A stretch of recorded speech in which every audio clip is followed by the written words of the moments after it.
আমরা আজকে ভারত আর বাংলাদেশের বিশ্বকাপ বাছাইয়ের আর এশিয়া কাপ বাছাইয়ের লড়াই দেখতে যাচ্ছি। বাংলাদেশের বিপক্ষে ইন্ডিয়ার এই ম্যাচটা আমাকে সাবস্ক্রাইব করুন, লাইক করবেন, কিন্তু আফগানিস্তানের সাথে 1-1 গোলে ড্র করেছে। খেলা দেখতে থাকুন। আগের ম্যাচে তারা কিন্তু 1-0 গোলে কাতারের কাছে হেরেছে 10 জনে। ক্রোয়েশিয়া ন্যাশনাল টিম কিছুক্ষণ আগে বলেছেন যে তার উপস্থিতি খুবই ভালো ছিল।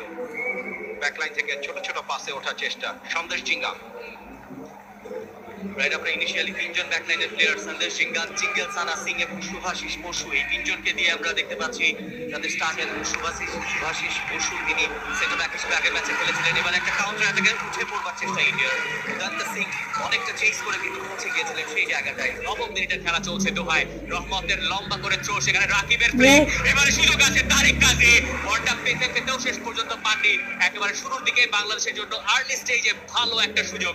স্কোয়াডটা রয়েছে তাদের কিন্তু তিনি এগিয়ে রাখছেন, মানসিকভাবে চাঙ্গা রেখেছেন এবং এখন পর্যন্ত যতটুকু চোখে চোখ রেখে কিন্তু লড়াইটা বাংলাদেশ করছে। সেখানে ভালো একটা বল কিন্তু রয়েছে, এবার বলে সুযোগ রয়েছে সেখানে মনবীর সিং আরিফুর রহমান চিকো তিনি ছিলেন, তবে শেষ মুহূর্তে বর্মন তিনি কিন্তু এই যাত্রায় বাঁচিয়ে দিয়েছেন বাংলাদেশকে। বাংলাদেশের ডিফেন্সটা একেবারে ফাঁক হয়ে গেল এবং ডিফেন্স লাইনের পেছনের জায়গাটা পুরোপুরি কাজে লাগিয়ে ইন্ডিয়া একটা গোল্ডেন অপরচুনিটি তারা হাতছাড়া করেছে এবং তার শুরু কিন্তু ছিল মিডফিল্ড থেকে।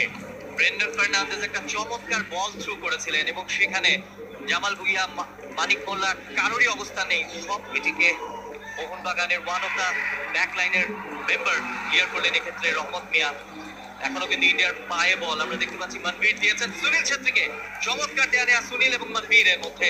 উদান্তা সিং লং রেঞ্জ থেকে শট করেছেন, এটা অনেকটা বাইরে দিয়েই বাইলাইন অতিক্রম করে বক্সের ভেতরে কড়া মার্কিং, সেখানে জিঙ্গেল সানা সিং হেড করার জন্য এগিয়েছিলেন, বাট মানিক মোল্লা চমৎকার ডিফেন্ডিং